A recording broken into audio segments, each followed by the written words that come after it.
얼마 전에 우연히 그 뭐 지천명, 뭐 약관, 공자님이 나이대에서 당신의 깨달음이죠. 당신 수준을 말씀한 걸로 그렇게 전해지고 있어요. 나이대에 따라서 당신 수준을 이야기하는 게 있죠. 내가 50대잖아요. 50대 도대체 뭐라고 했지? 하고 찾아본 적이 있어요. 말은 많이 들었지만 연령대하고 매치가 안 되죠. 뭐 지천명, 종심, 이순, 약관, 불옥 이런 말도 있지만 나이대가 매치가 안 돼요. 그래서 50대가 도대체 어떤 나이대지? 하고 본 적이 있어요. 50대가 지천명이더라고. 지천명. 50대가 지천명입니다. 하늘의 천명을 안다는 거죠.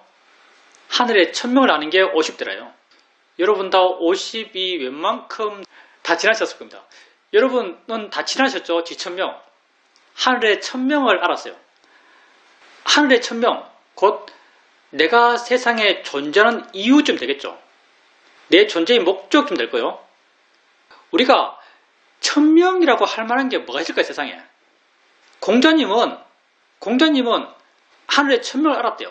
그러면 공자님은 자기의 천명을 뭘로 아셨을까요? 물론 짐작이지만 천명이라고 느낄만한 것과 느낄만하지 않은 걸 한번 생각해 보니까 공자님이 똑똑한 애들 모아서 가르치는 게 기쁘지 않은가 이런 말 하셨어요. 그러면 내가 똑똑한 제자들에게 평생 동안 걔들에게 학문을 전하는 것이 나의 지천명이구나? 이게 천명이 될까요? 난 이런 천명을 느낄 수 없지 않을까 생각해요.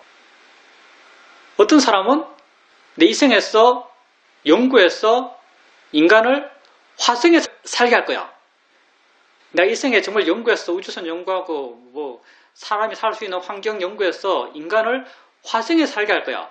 인간을 화성에 살게 하는 것, 그게 나의 천명이야. 이런 천명을 느낄 수 있을까요? 이것도 아닌 것 같아요. 내 생각입니다. 여러분 느낀다면 훌륭한 천명입니다. 내가 바라보는 시각이 별로 보편적이지 않죠. 어떤 사람은 이런 천명이 있을 수 있을 것 같아요. 나는 훌륭한 의사가 되어서 많은 힘든 사람을 고쳐줘야지. 이게 나의 천명이야. 사회적으로 굉장히 훌륭한 천명 같아요. 근데 그가 그렇게 느낄 수 있을까요? 내일인데요. 그게 정말 천명이 되려면 하는 순간순간 의미가 느껴질 거예요. 천명인데요. 자기 삶의 의미인데요. 사는 순간순간 그 의미가 느껴질 거예요. 만약 어떤 사람이 우리가 예상할 수 있는 사람, 너무 훌륭한 사람은 접근이 안 되니까 우리가 예상할 수 있는 수준에서 한번 생각해 봅시다. 어떤 사람이 천명을 느껴요. 내가 훌륭한 복지센터를 만들어서 헐벗고 굶주린 사람에게 매일 무료 급식을 해줘야지. 이게 나의 천명이야. 그렇게 느끼고 그걸 위해 살아요. 자, 그럼 이런 사람의 마음 상태는 어느 정도 추측할 수 있을 것 같아요. 그 사람이 그렇게 밥을 짓고 반찬을 만들고 국을 끓여서 사람들 모아서 배식을 해요. 하루하고 이틀하고 한 달하고 1년하고 10년 해요. 자, 그러면 그가 밥을 하면서 의미 있어 가치 있어 하는 그런 마음의 느낌이 있을까요? 밥을 얻어먹으러 온 사람에게 밥을 한 주걱 떠주면서 그걸 한 국자 떠주면서 보람되다, 가치 있다, 의미 있다, 참되다 이런 느낌을 느낄까요? 10년 하고 있는데? 글쎄요. 나는 이런 걸 느낄 것 같잖아요. 천명이라고 한다면 삶의 의미죠. 진짜 삶의 의미라면 그 의미가 내가 살아있는 순간순간 내내 그 의미가 살아있어야죠. 지금 그렇게 하는 것이 의미 있다고 내게 느껴지고 1년 뒤에 그렇게 똑같이 하더라도 그 의미가 내게 느껴지고 10년 뒤에 똑같이 그렇게 하더라도 그 의미가 내게 느껴져야죠. 그 가치, 의미, 보람, 행복, 기쁨 이런 게 내게 느껴져야죠. 그렇게 되는 것 그게 천명 아닐까요? 그래서 공자님이 어떤 천명을 느꼈을까라고 생각해 본다면 세상에서 하는 일에 천명을 느꼈을 것 같잖아요. 그건 한순간 관념에 살짝 빠졌어. 야, 세상 사람들 도와주면 얼마나 좋을까? 그런 생각을 하면서 그때 그 순간 정말 삶이 가치 있겠네라고 느끼면서 해야겠다는 결의를 세울 수 있겠어요. 그때 정말 좋은 마음이죠. 근데 10년 동안 하면서 계속적으로 의미를 느낄 것인가? 계속 반복인데, 거의 무한 반복인데, 인간 인식 구조상 그런 외적인 활동에서 지속적인 가치, 의미를 느낄 것 같지 않아요. 그러니 정말 지천명, 천명을 한다. 우리가 찾을 수 있는 천명이 뭔가? 결국 우리가 찾을 수 있는 그 천명은 나에 대한 이해죠. 난 그렇게 생각돼요. 이것밖에 없는 것 같아요. 나를 이해가는 것, 나를 바르게 알아가는 것, 내 존재에서 참됨을 찾아가는 것, 발음을 찾아가는 것. 이것 빼고 천명이라고 할 게 뭐가 있을까요? 아마 공자님도 자기 성찰, 내 안의 완성이 어떤 힘으로 공자님에게 정의된지 모르겠어요. 부처님은 이걸 자유로움, 고통 없음, 행복 이렇게 정의지었죠. 공자님은 군자가 뭐죠? 군자도 자유로움 같은데요? 의를 따르면서 자유로운 사람. 그렇지 않을까요? 그래서 지천명 보면서 내가 이건 순전히 내 생각입니다. 내가 지천명 그래 나도 이 정도는 되는 것 같은데 지천명 나도 천명을 아는 것 같은데 물론 내가 천명대로 살지 못합니다. 완전히 안 사는 건 아니고요. 정말 천명이라고 절실히 한다면 순간순간 그렇게 살아야겠죠. 순간순간 그렇게 산다면 부탁께서 대임철경에서 보장하시죠. 7년 만에 너 그 일을 끝낼 수 있어 라고 보장하고 계신데 앞으로 아마 7년 안 될 겁니다. 7년 안에 못할 거예요. 어찌되었든 그게 우리 천명 아닐까요? 그 이외의 세상에서 무엇을 갖고 천명이라고 할 수 있을까요? 내 안의 완성, 내 존재의 가치를 알아가는 것. 가치를 알아가려면 이해를 해야 가치를 알아가죠. 내 존재를 이해가는 것, 나를 알아가는 것, 내가 뭔지 알아가는 것, 그 이해를 통해서 자유로워지는 것, 그 이해의 의미를 알아가는 것, 자유로움의 의미를 알아가는 것. 그건 우리가 해봐서 알죠. 그건 지혜 있을 때 지금 하면 지금 의미가 있고 1년 뒤에 하면 1년 뒤에도 의미 있을 걸 알아요. 10년 뒤에 하면 10년 뒤에도 의미 있을 걸 알아요. 무슨 말인가? 매 순간순간 의미 없을 때가 없어요. 살아있는 내내 의미 있을 걸 알아요. 그러면 이것 외에 어떤 천명을 우리가 찾을 수 있겠습니까? 그래서 나는 아마도 공자께서도 우리 같은 천명을 알지 않았을까라는 생각을 합니다. 자기를 알아가는 것, 자기를 이해가는 것, 자기 존재를 알아가고 존재의 의미를 찾아가는 것. 지천명에서 알았다고 하는 그 천명이 바로 어떻게 표현됐든 이런 종류의 천명이 아닐까 생각합니다. 근데 여러분 60은 뭔지 아세요? 오늘 다 찾아봤습니다 제가. 60은 뭐냐면요 이순입니다. 이순. 60이 이순이에요. 여기 60 되신 분들 좀 있죠? 60이 이순이에요. 이순이 뭔가? 귀에 순하다 이거죠. 귀에 순하다. 무슨 말인가? 뭘 들어도 상관없다. 뭘 들어도 마음에 걸림이 없다. 이게 이순이에요. 자 그러면 어떤 사람이 정말 이순이 될 수 있을까요? 뭘 들어도 상관없어. 마음이 바위처럼 딱딱한 사람. 그런 사람 아마 이순 될 겁니다. 마음이 바위처럼 딱딱한 사람. 근데 딱딱해 보이는 사람이 있지만 세상에 마음이 바위처럼 딱딱한 사람은 없어요. 단지 딱딱해 보일 뿐이죠. 누가 마음이 바위처럼 딱딱했어요? 반응하지 않는 마음은 없어요. 왜? 원래 마음은 반응하게 생겼으니까. 그러면 어떤 경우에 이순이 될까요?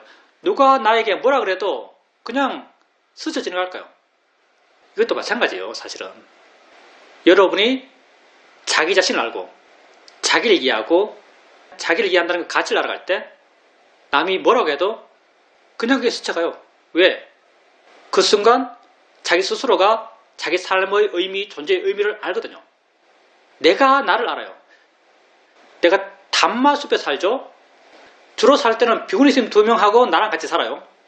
비구니 스님 2분은 서로 동료의식이 있죠. 동료의식. 그래서 나에 대해서 이야기할 때 엄청 나를 많이 같이 나무래요. 나무랄 때는. 스님 너무 이기적이에요. 틀리지 않았죠. 스님 너무 이기적이에요. 그러면 옆에서 맞아 언제 뭐 했지 하면서 막 맞장구를 쳐요. 그 포장은 농담이고요. 속에는 약간 칼을 숨기고 있는 그런 이야기죠. 그런 상황이 종종 많이 있었습니다. 그런 말을 하면 내 마음이 어떨까요? 상처받을까요? 예, 물론 상처받을 때도 있습니다. 근데 웬만해서는 하나도 상처가 안 돼요. 뭐 기본적으로 그분들에 대한 내 마음의 태도가 좀 좋기 때문에 그럴 수 있는데 웬만해서는 전혀 상처를 안 받아요. 그러면 내 마음에 어떤 이해, 어떤 알미 있기 때문에 전혀 상처를 안 받는가? 그때를 돌이켜보면 이래요. 당신들이 나를 어떻게 알아? 이런 마음이에요. 당신들이 나를 도대체 어떻게 알아? 그분들이 나에 대해서 스님 어때요? 스님 어때요? 이렇게 말을 해요. 근데 그 말이 내게 전혀 충격이 안 돼요. 그냥 바람 스치듯이 속에 경일기처럼 한 귀로 들어왔다가 한 귀로 나가요.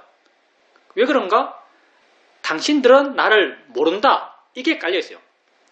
그러면 당신들은 나를 모른다는 이런 나의 판단은 무엇에 근거하고 있을까요?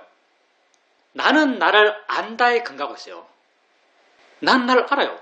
왜? 20년 됐나? 20년까지 안 됐네요. 15년 이상 해온 게 이거예요. 나를 알아가고자 하는 구체적인 노력들. 15년 동안 이걸 해왔어요. 열심히든 열심히 아니든. 그리고 그 과정에서 알게 모르게 나 자신에 대한 암, 내 존재에 대한 암, 내 삶에 대한 암, 이런 암들이 조금씩 차곡차곡 쌓여왔죠. 그리고 지금 내 자신에게 물어봐요. 너는 너를 알아? 네가 뭔지 알아? 라고 내 스스로 물어봤을 때 내 마음엔 분명한 느낌이 있어요. 그래, 난 날 알아. 라는 분명한 느낌이 있어요. 나는 내 수준에서 분명히 나는 나를 안다고 스스로 판단하고 있죠. 이런 판단이 있기 때문에 남이 당신은 어때요? 라고 말할 때 그 말에 내 마음이 흔들리는가? 마음이 좋을 때는 전혀 흔들리지 않아요. 그 기준이 나는 나를 알지만 너는 나를 모른다. 이런 판단이 있는 거죠. 그러면 왜 이렇게 판단할 수밖에 없는가? 내가 나를 알아요. 내가 나를 어떻게 뭘 도대체 안다고 말할까요? 내가 나를 어떻게 알죠? 무엇을 알죠? 나는 봄의 일어남을 이해하고 있어요. 나는 느낌의 일어남을 이해하고 있어요. 생각의 생김을 이해하고 있어요. 소리의 들림을 이해하고 있어요. 이런 알의 일어남, 알의 진행, 존재의 현재, 이걸 이해하고 있는 거죠. 이걸 갖고 나는 나를 이해한다 이렇게 말해요. 그러면 내가 나를 알아라고 하는 이 알의 내용들, 이런 내용들이 다른 사람이 한 푼이라도 알 수 있는 걸까요? 다른 사람이 10%라도 알 수 있는 내용인가요? 내가 나를 안다는 그 내용에는요, 남들이 10%가 아니고요, 남들이 1%도 알 수 있는 내용이 하나도 없어요. 그러니 마음이 좋을 때, 내가 나를 알 때, 남들이 나에 대해서 뭐라고 말하든 그게 내 마음에 무슨 충격이 되겠어요? 나에 대해서 하나도 모르는 사람이 나에 대해서 이야기하고 있는 거예요. 정말 자신을 안다면, 자신의 현재를 안다면, 그리고 현재의 가치를 안다면 이순이 됩니다. 소리가 그냥 귀에 왔다가 귀를 떠나요. 소리가 전혀 귀에서 어떤 진동을 일으키지 못해요. 이게 이순이죠. 60대 이순이 납니다. 되지 않을 수도 있겠지만 마음이 좋을 때는 될 수도 있겠죠. 70은 뭔지 아세요? 70은 정말 수준이 높더라고요. 우리 시각에서 봐서도 이건 정말 나이대에 따라서 수준이 있는 것 같아요. 70은 종심이라고 하죠. 종심. 그게 마음을 따른다는 말이죠. 마음을 따르더라도 그게 법담을 잃지 않는다. 법의 테두리를 벗어나지 않는다. 이 법이라는 게 발음이겠죠. 마음을 따르더라도 발음을 벗어나지 않는다가 70이에요. 이건 거의 성인의 수준이 아닐까 생각해요. 모든 삶의 판단에서 지혜가 있고 지혜를 따라서 그 하는 것이 어긋나지 않는 것, 이런 상태겠죠. 항상 마음에서 어떤 걸 알아갈 때 옳음에 대한 판단이 있고 지혜가 하는 일이고요. 옳음에 대한 판단이 있고 옳음에 대한 판단이 있으면 언제나 마음이 옳다고 판단한 대로 행동하고 말하고 사는 것이죠. 이런 상태가 종심의 상태겠죠. 이것도 우리가 가끔 되죠. 가끔 됩니다. 수행의 기본이잖아요.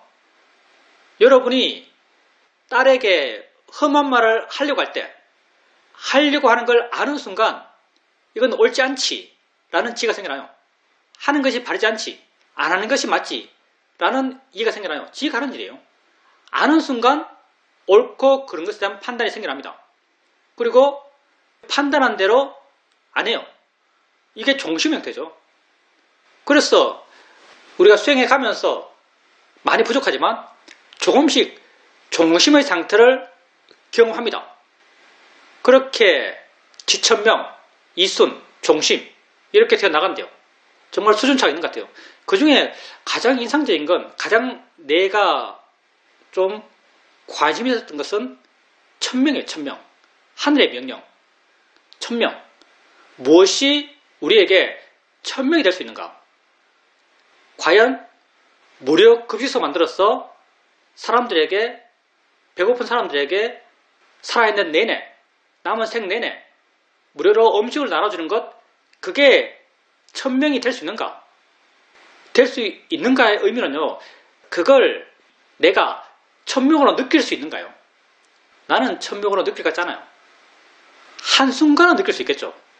한순간은 그런 생각을 하면서 이게 내 삶의 의미야라고 느낄 수는 있을 거예요. 근데 정말 천명이라면 이런 의미를 계속 느껴야 하죠.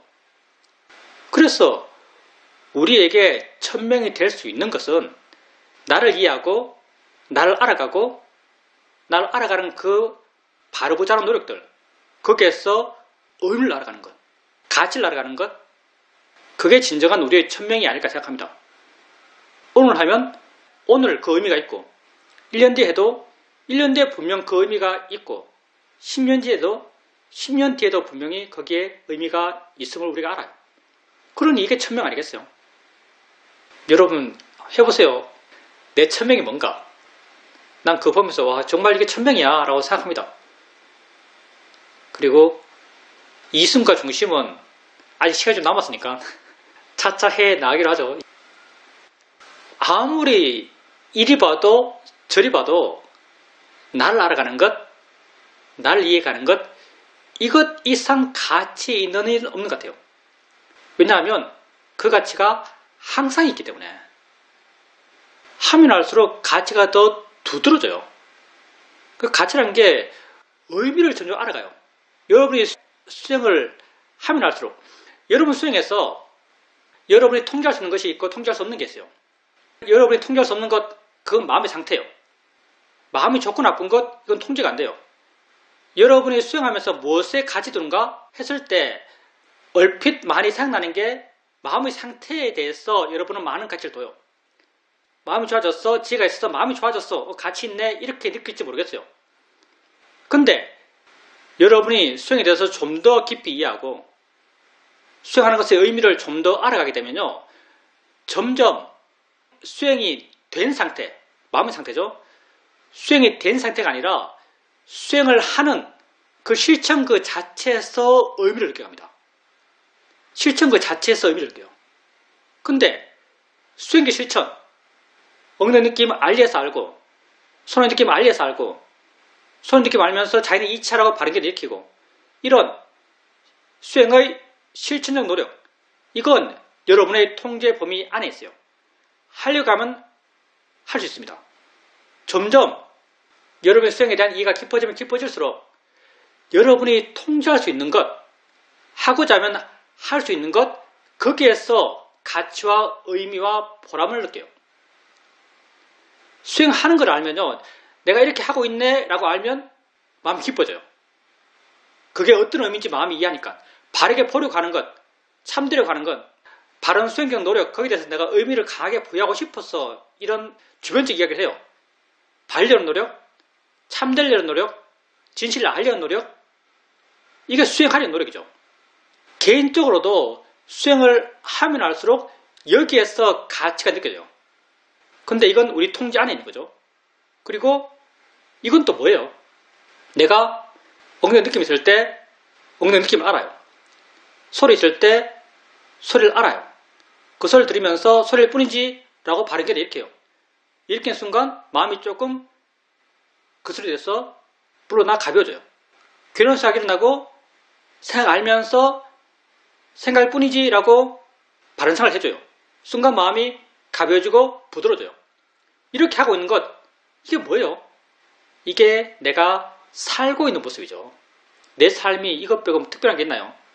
보고, 듣고, 느끼고, 생각하고, 마음이 반응하고, 물러나고, 가까이 가고, 생각하고, 화내고, 욕심내고, 이게 내가 사는 거예요. 근데 난 어떻게 사는가? 엉덩이 느낌 알고 자연의 이치하며 살고 있고요. 소리 들으면서 소리일 뿐이지라고 살고 있고요. 생각 알면서 마음이 생각하네 라고 살고 있어요. 근데 거기에서 의미가 느껴져요. 참되네, 바르네, 옳네 라는 의미가 느껴져요. 내가 의미를 느낀 대상, 그게 뭐예요? 그게 내 삶 자체죠. 궁극적으로 나는요, 내 삶 자체에서 의미를 느껴요. 그러니 이게 정말 천명이죠. 내 삶 자체에서 가치를 찾아가는 건데요. 그래서 아무리 우리의 삶을 이리저리 둘러봐도 이것 이상 우리가 천명이라고 느낄 만한 삶의 내용은 없는 것 같아요. 삶의 이야기는 있을 수가 없는 것 같습니다. 질문입니다. 저번 스님 대면법회 때 스님께서 알아차림이 이어짐이 중요하다 이런 주제로 말씀을 하셨습니다. 그리고 알아차림이 이어짐은 처음에는 개인적 노력을 통해서 알아차림이 이어지게 나가지만 그게 점점 부드러워지고 나중에는 내 안에 관심을 두는 것, 마음이 나를 향하는 것, 이것이 알아차림 이어짐이고 이런 알아차림 이어짐은 점점 마음이 부드러워지는 길이고 강한 마음이 강한 것이 아니라 부드러운 마음이 진정 강한 마음이다. 이런 말씀을 하셨습니다. 그 말씀들이 내 마음에 콕콕 와 박혔습니다. 한 번은 도반을 만나러 운전을 하러 가는데 법문을 들으면서 마음을 내 안에 두면서 이렇게 운전을 하고 있었습니다. 그때 길이 상당히 막혔습니다. 도착해서 도반을 만났는데 도반이 길이 막혔느냐라고 물어봤습니다. 근데 저는 사실 길이 막혔지만 막혔다는 생각이 전혀 없었습니다.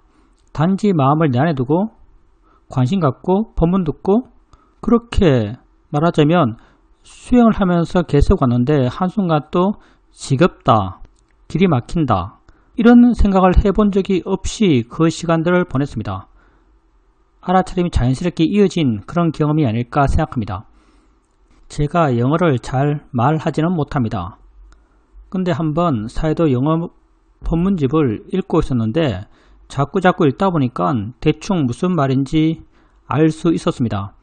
그렇게 내가 사이도 영어 법문집을 읽고 있으니까 남편이 좀 약간 가짜는 눈치로 저것 봐라 이런 식으로 저를 바라보는 겁니다.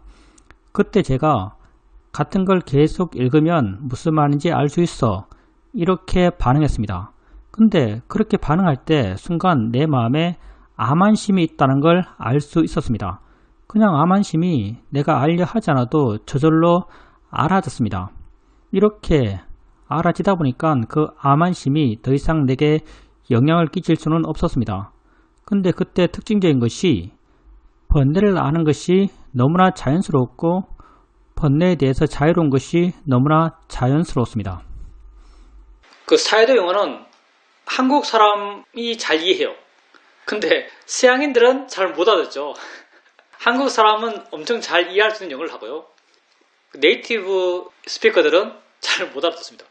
그래서 실제로 우리에게 이해하기 쉬운 영어요. 영어로 이렇게 사이도 본문을 읽고 있어요. 너 옆에서 나에 대해서 판단을 하는 말과 눈빛을 보내고 있어요. 그때 당연히 내 마음에서 반발이 나겠죠. 그 반발이 그러니까 내가 어떻다라는 그런 판단들, 내가 어떻다라는 그런 판단들이라면 이게 암안심이라고 할 수 있습니다. 그때 마음이 위축된다 하더라도 그건 암안심이에요. 내가 못해, 내가 잘해, 이런 모든 판단이 다 암안심이거든요. 이런 마음이 생겨나요. 근데 이런 마음이 생겨나는 게 문제인가 하면 전혀 문제가 아닙니다. 마음이 생기는 건 문제가 아니에요. 조건이 그러하니까 생기는 거죠. 생겼을 때 수행자님에게 전혀 영향을 못 줬다라고 하니까 아마도 생겼을 때 수행자님이 생긴 걸 그렇게 바로 알았을 거예요. 우리가 수행을 엄청 오래 해왔습니다. 마음의 지혜가 알게 모르게 많이 쌓여왔어요. 그 중에 우리 의식 시스템 속에서 가장 이해하기 쉬운 지혜의 내용은 뭐라고 생각해요? 그렇게 아만의 마음이 생겼을 때 그렇게 마음 생긴 것이 내가 일으킨 것이 아니다, 내 마음이 아니다, 지 스스로 생겼다, 이런 이해가 자연스럽게 함께 있었을 거예요. 그러니 그냥 마음이 마음한 거예요. 아만의 마음이 아만한 거죠. 그렇게 지가 지를 하는 걸로 알았기 때문에 그게 마음에 영향을 못 줘요. 아마도 그렇게 수행자님 마음이 좋았기 때문에 아만의 마음을 단지 마음으로 알지 않았을까, 내 마음이 아닌 그렇게 알지 않았을까라고 생각합니다. 그리고 저번 대면법에서 사띠의 이어짐에 대해서 내가 말을 한 모양이에요. 사띠가 이어지는 것, 그게 수행 초반기에는 노력으로 사띠를 이어간다고 생각해요.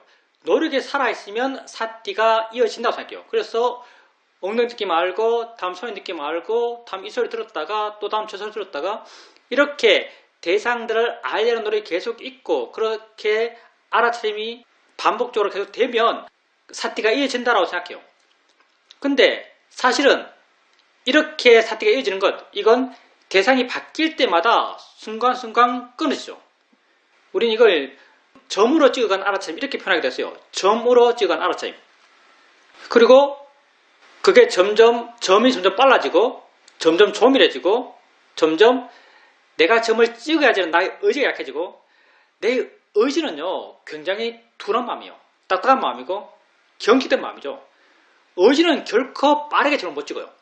근데 점점 내 의지가 줄어들면서 점점 빠르게 점을 찍어가고, 나중에는 부드럽게 이어가며 점이 이어져요. 그게 우리에게는 수동적인 알아차림이죠. 수동적인 알아차림은 내가 대상을 바꾸는 것이 아니고 그냥 대상이 바뀌어져요. 여기 갔다 저기 갔다 저기 갔다 하면서 그냥 대상이 바뀌어져요. 이걸 우리는 선으로서의 알아차림이라고 말할 수 있어요. 그리고 나중에는 알리하지 않아도 그냥 알아진 상태, 알리하지 않아도 알아진 상태, 이때는 내 의지가 전혀 없어요. 내 의지가 전혀 없다 보니까 마음이 지가 할 걸 지 스스로 해요. 마음은 결코 하나만 알지 않죠. 여러 가지를 알아요. 이때부터 알아차림이 이어지면 우리는 면으로의 알아차림, 이렇게 말할 수 있어요. 여러 가지 것을 한꺼번에 알고 있죠. 그리고 더 나간다면 알려는 마음이 전혀 없는 상태에서 대상에 관심이 전혀 없어요. 내가 뭘 안다는 것에 대해서, 무엇이 내게 알아진다는 것에 대해서 전혀 마음을 안 두고 있어요. 그래도 마음은 내게 있어요. 이럴 때 난 뭘 알고 있는가? 이걸 우리는 마음을 내 안에 둔다, 마음이 나를 향한다, 이렇게 말하는 상태라고 할 수 있어요. 알아진 것이 무엇이든지, 얼마나 많이 알아지든지 관심이 전혀 없는 상태. 이때를 굳이 이름 붙인다면 공간적 알아차림, 이렇게 부를 수 있겠죠? 공간적 알아차림, 이렇게 말할 수 있을 거예요. 이걸 아는 마음을 안다고 표현될 수 있는 그런 상태예요. 아무것도 특정해서 알아진 것은 없지만 마음은 뭘 향하고 있어요. 그러면 마음이 향하고 있는 방향이 어딘가? 그걸 우리는 마음이라고 그러고요. 그때 알아지는 것을 아는 마음이라고 그래요. 이게 아는 마음을 아는 상태랑 똑같죠. 그러면 이러한 알아차림의 진행 방향, 거기에서 가장 중요하게 변해가는 것은 뭔가 하면요, 나의 개입, 나의 노력이요. 어떻게 하려고 하는 것. 처음에는 아주 강한 마음으로 하나하나 알아갔죠. 근데 나중에는 하려는 마음이 점점 약해져가요. 점점 딱딱한 것에서 부드러운 것으로 나아가요. 진정한 알아차림의 이어짐은 부드러움 속에서 가능합니다. 왜냐하면 부드러운 알아차림은요, 한순간도 놓칠 데가 없어요. 한순간도 놓칠 데가 없어요. 내가 알고 있는 것이 구체적인 소리, 생각, 맛, 냄새, 느낌, 이것도 아니에요. 만약에 구체적이라면 끊어짐이 있겠죠. 이거 따랐다가 다른 거 따라야 되니까. 근데 구체성 없어요. 내가 알고 있는 게 구체성이 없어요. 그러면 끊어짐도 없어요. 이렇게 되어가는 것, 이게 알아차림 이어짐이라고 할 수 있고요. 우리가 진정으로 알아차림이 이어진다라고 말할 수 있는 그런 상태죠. 그리고 이런 상태에서 마음은 지극히 부드럽습니다. 그리고 수행자님께서 도발을 만나러 운전하러 갈 때 이 상태에서 운전하고 계신 거죠. 가볍게 마음을 내게두고 운전하고 있어요. 우리가 알아차림을 한다 그러면 뭔가 분명한 대상을 찾고자 하는데요. 익숙해지면 익숙해질수록 대상은 분명하지 않습니다. 참 수행이 아이러니하죠. 능숙해지면 능숙해질수록요. 수행에서 우리가 알고 있는 대상이 모호해져요. 법은 모호한 겁니다. 얼마나 모호하면 이걸 진공묘유라고 그랬겠어요. 법은 모호해요. 근데 모호한 걸 이해하고 있어요. 분명한 걸 이해한 마음이 강한 마음일까요? 모호한 걸 이해한 마음이 강한 마음일까요? 모호한 걸 이해한 마음이 정말 강한 마음입니다. 분명한 걸 이해한 마음은요, 내가 강한 마음이에요. 정말 우리가 일상적으로 강하다고 이름 붙일 수 있는 그런 마음이에요. 근데 모호한 걸 이해한 마음은 저절로 이해가 되는 마음이에요. 모호한 것은 이해하려고 하면 더 이해가 안 되는 거예요, 사실은. 우리가 이해하려고 노력할 때는 오직 언어를 통해서 관념적으로 이해에 접근해 나가요. 근데 모호한 것은 그런 식으로 노력으로 이해하려 하면 이해하려 할수록 이해와는 더욱더 멀어지는 대상들이에요. 그럼 어떤 마음이 모호함을 이해하는가? 자연스러운 마음, 내가 없는 마음, 저절로 되는 마음. 이런 마음이 모호한 걸 이해해요. 그래서 이런 자연스러운 알아차림, 내가 없는 알아차림, 이런 상태에서 그런 이해들이 있는 거예요. 수행자님께서 아마 운전하면서 이런 모호한 것을 알고 있는 상태, 법을 알고 있는 상태, 이런 상태에서 운전을 계속 하셨을 거고, 이런 상태에서 자연스럽게 알고 있는 것에 대해서 관심이 있었을 거예요. 관심 대상이 뭐 아는 마음일 수 있고요, 듣는 마음일 수 있고요, 자기 현재일 수 있고요, 자기 자신에 대해서 알고 있는 무언가에 대해서 관심이 마음이 있을 것이고, 이런 관심이 마음을 안 지치게 해요.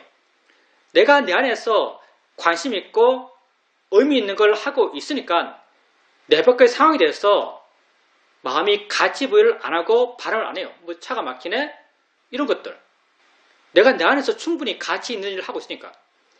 그래서 수행자님이 그렇게 도반을 만나러 가는 그 시간 동안에도 아주 충만한 마음으로, 행복한 마음으로 그렇게 운전을 할 수 있었을 겁니다. 질문입니다. 딸과 함께 산책을 나갔는데 딸은 옆에서 이야기를 하고 있고 나는 조금 물러나서 듣고 있었습니다. 그때 보여지는 것, 들려지는 여러 소리들, 이런 것들이 다 내게 오는 것까지 느껴지고 내가 그 전체를 다 포용한 듯한 그런 느낌이 들었습니다. 그리고 이렇게 계속 산책을 하면서, 수영을 하면서 산책을 하고 있었는데 시간이 지나면 지날수록 점점 마음이 더 밝아지고 힘있게 된다라고 느껴졌습니다. 요즘은 수행을 하면서 대상들을 알아갈 때 아주 가끔은 보이는 거지, 느낄 뿐이지 이렇게 바르게 보려고도 하지만 많은 경우에는 마음이지, 마음이 하는 거지 이렇게 보려고 합니다. 이렇게 보게 되면 마음이 한다는 게 이해되고, 마음이 한다는 게 이해되면 도대체 마음이 뭐지? 어디 있는 거지? 이런 마음에 대한 관심이 아주 커집니다. 좌선할 때도 일상 삶 속에서도 수행하는 마음이 좋을 때 마음에 대한 관심이 아주 큽니다. 도대체 어디 있는 거지? 어디에도 없는데? 마음이 뭐지? 어떻게 얘기하지? 이렇게 관심 갖고 마음을 지켜보게 되고, 이런 관심이 점점 더 커져간다라고 느껴집니다.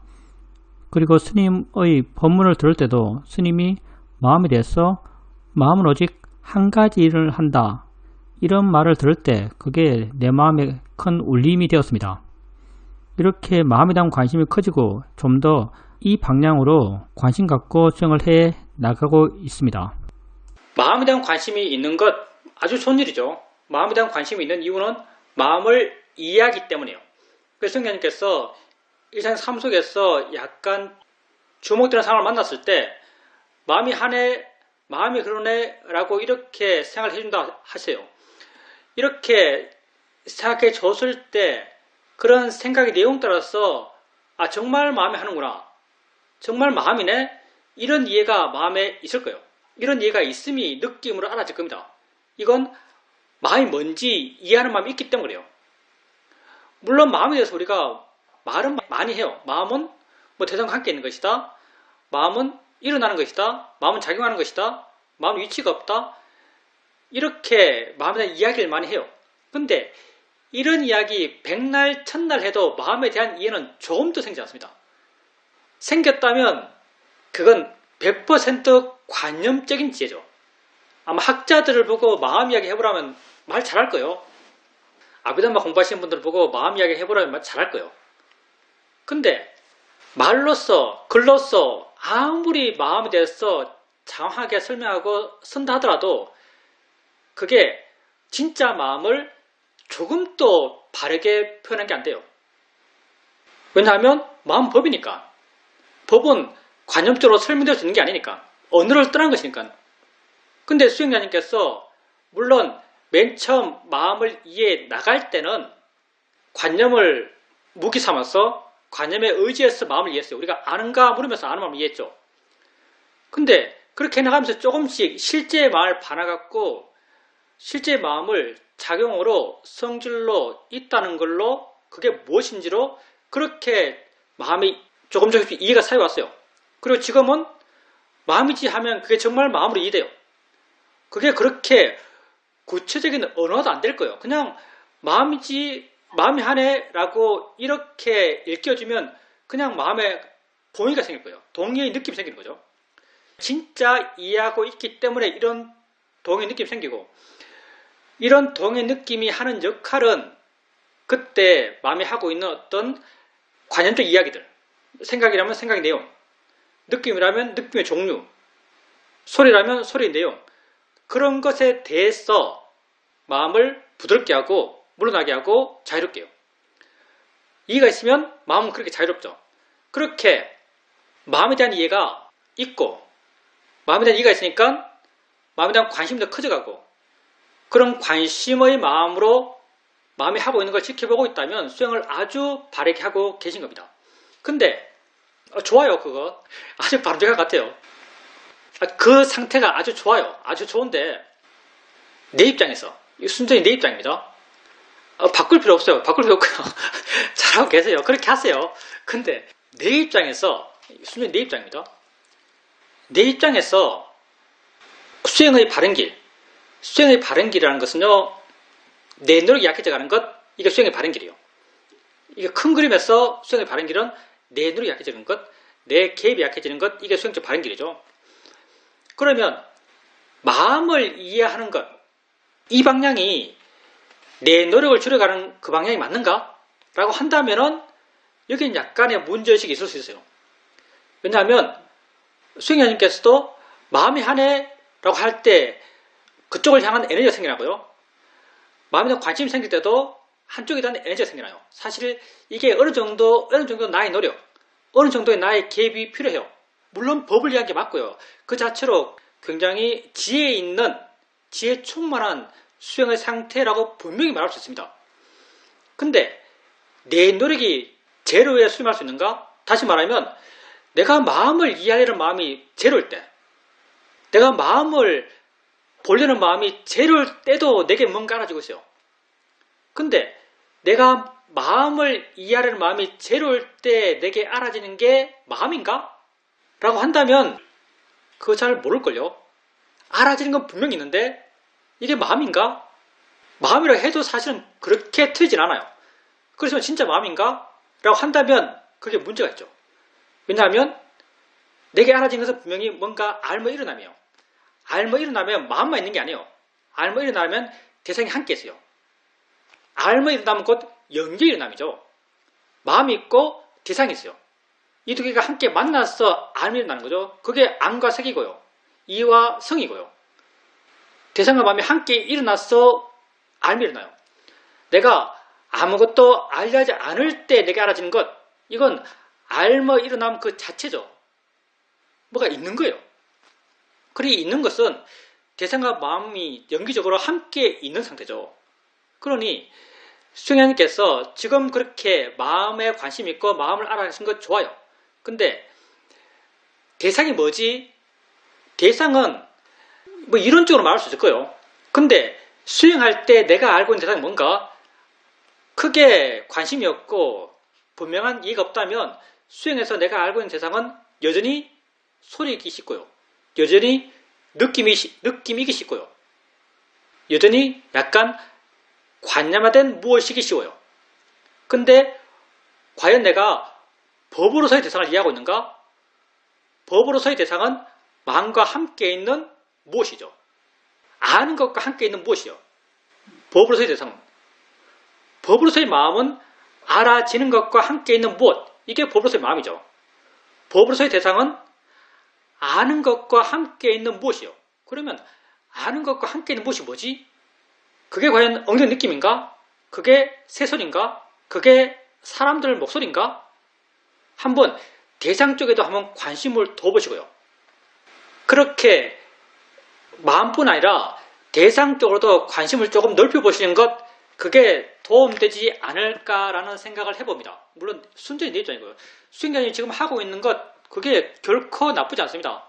내 판단에는 그게 계속되면, 마음에 대한 이해가 계속 깊어지면 자연스럽게 그런 방향으로 나아갈 것 같아요. 그리고 결국 우리가 봐나가는 것은 암 그 자체고요. 암 그 자체는 곧 나는 연기라고 생각합니다. 암 그 자체는 대상과 마음의 함께 있음이죠. 대상과 마음이 함께 있음, 그건 곧 연기적 있음이죠. 그래서 나는 이렇게 알아가는 것, 그걸 연기를 안다라고 이렇게 생각합니다. 순전히 내 이야기고요. 예, 산책을 나가요. 따님과 함께 산책을 나갑니다. 마음이 자기 안에 있어요. 마음이 자기 안에 있고, 그리고 자기 안에 있는데 느낌은 좀 색달라요. 보여지는 것, 들려지는 것, 딸의 소리, 옆에 지나가는 사람들, 그런 사람들을 다 약간 포용하는 듯한 느낌이 들어요. 포용하는 듯한 느낌이 들죠. 근데 이렇게 포용하는 듯한 느낌이 평소에 느꼈던 마음인가? 하면 약간 아닐 것 같아요. 평소와는 약간 다른 느낌이 아닐까 생각합니다. 그러면 마음이 좋았어 아마도 포용하는 마음의 느낌이 생겼을 거예요. 그게 받아들이는 마음, 아무런 개입하지 않는 마음, 아무런 기대하지 않는 마음, 어떻게 돼야 된다는 단정이 없는 마음, 그런 마음 때문에 그런 마음이 됐을지도 모르겠어요. 근데 이렇게 평소에 느끼지 않았던 약간 색다른 마음의 느낌, 이게 어느 정도의 강도로 느끼는지 모르겠지만 만약 그게 아주 분명하게 강하게 느껴졌다면 이건 관념일 수 있습니다. 우리 마음이 우리 게 아니거든요. 우리 마음이 우리 게 아니라서 그때 수행자님 마음은 아주 좋았어요. 아주 강했어요. 말씀 들어보면 마음이 아주 깨어있고 활기차고 힘이 계속 늘어난 듯함, 깨어있음이 계속 분명해져가는 그런 마음이었을 것 같아요. 근데 우리 마음에 알게 모르게 관념들이 작용하고 있고요. 수행자님 마음에 수행자님도 모르는 이런 상태가 좋은 상태야 라는 좋은 상태에 대한 가치가 있을 수 있어요. 수용하고 받아들이고 포용하고 이런 상태가 좋은 상태지 라는 가치가 있을 수 있고요.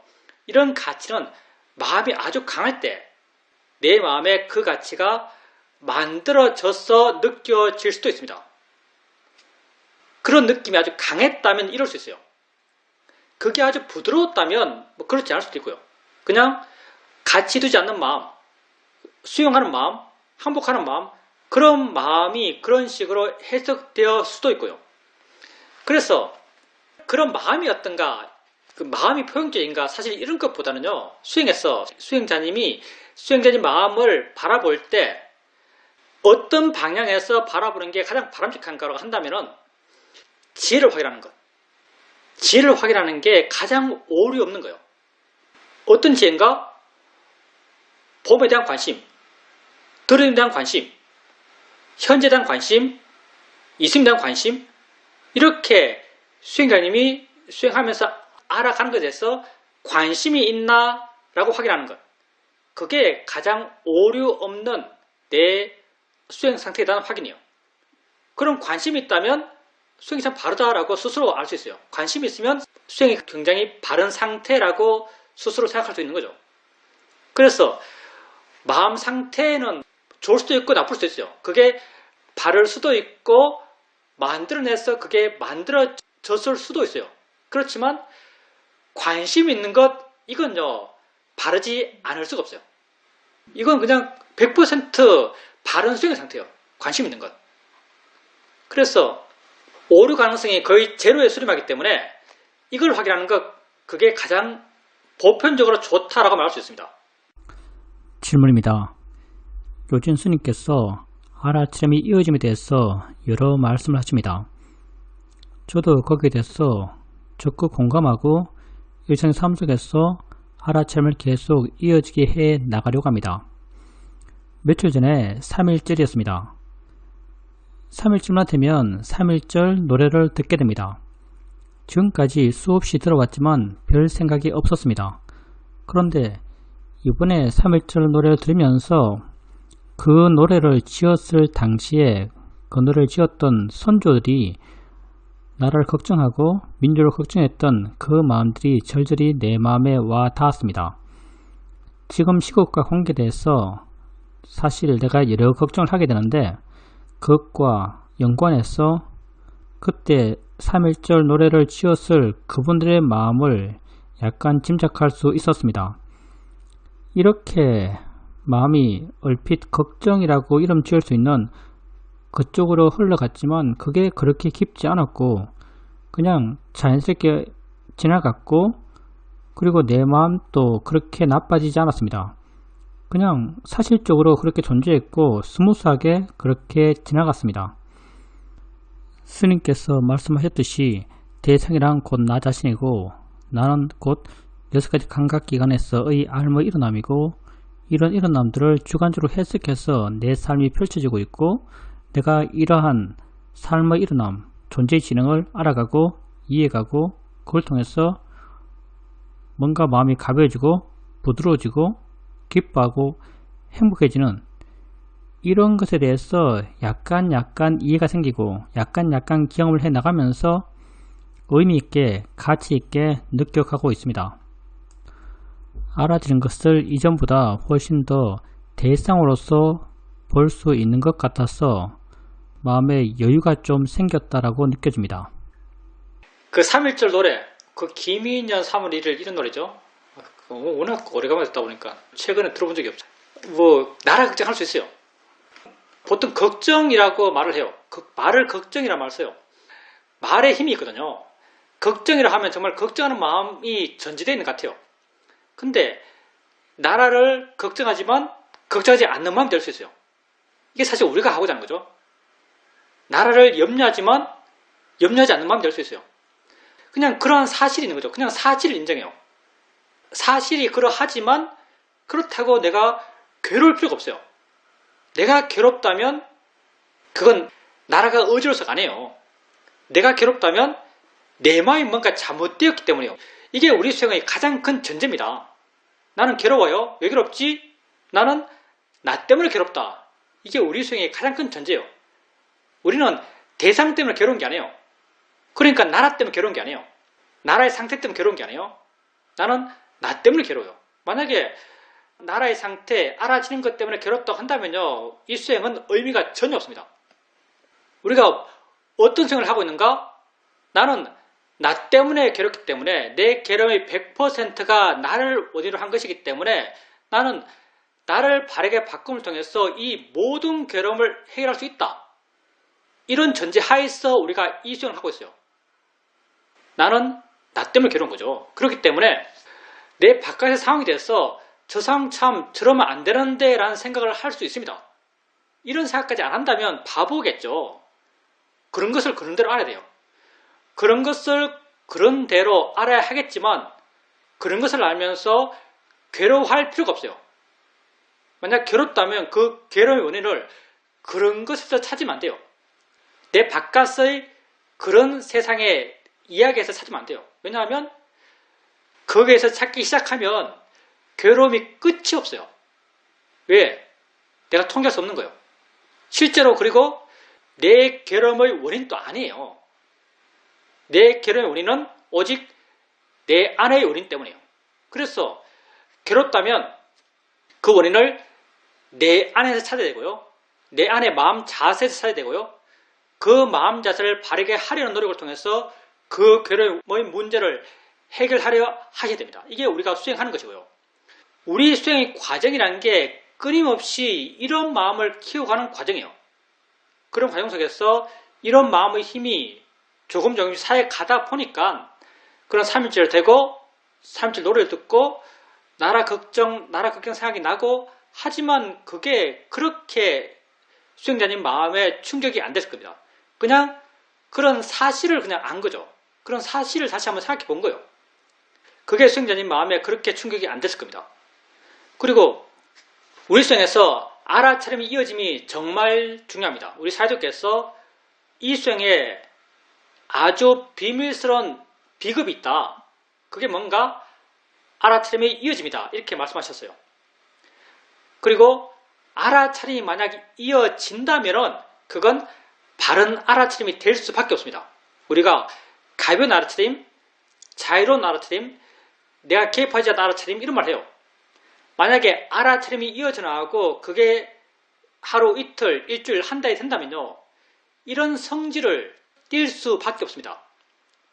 개입하지 않은 알아차림, 가벼운 알아차림, 자유로운 알아차림 이런 알아차림이 될 수밖에 없어요. 그래서 알아차림 이어짐이 정말 중요하죠.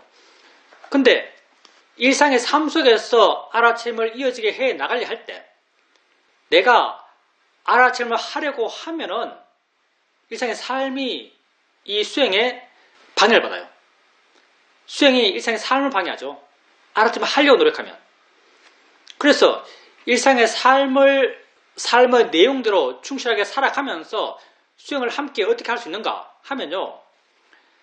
아주 정말 지극히 대충 알면 됩니다. 이게 중요해요. 지극히 대충 알면 돼요. 사실은 대충 하는 게 아주 바르게 하는 겁니다. 아주 세밀하게, 아주 깨어있으면서 아주 분명하게 알아야 할 필요가 전혀 없어요. 세밀하고 분명하고 힘줘서 하는 것, 이게 결코 바른 알아차림이 아니에요. 일상의 삶 속에서 알아차림 할 때는요, 아주 대충 알고 계시면 그걸로 충분합니다. 그렇게 아신다면 일상의 삶의 내용을 충실히 살면서 수행한다라 말할 수 있고요. 내가 자주 말하는 마음을 내 안에 둔다가 이 상태예요. 아주 이렇게 대충 아는 상태랑 마음을 내 안에 두는 상태가 똑같은 상태입니다.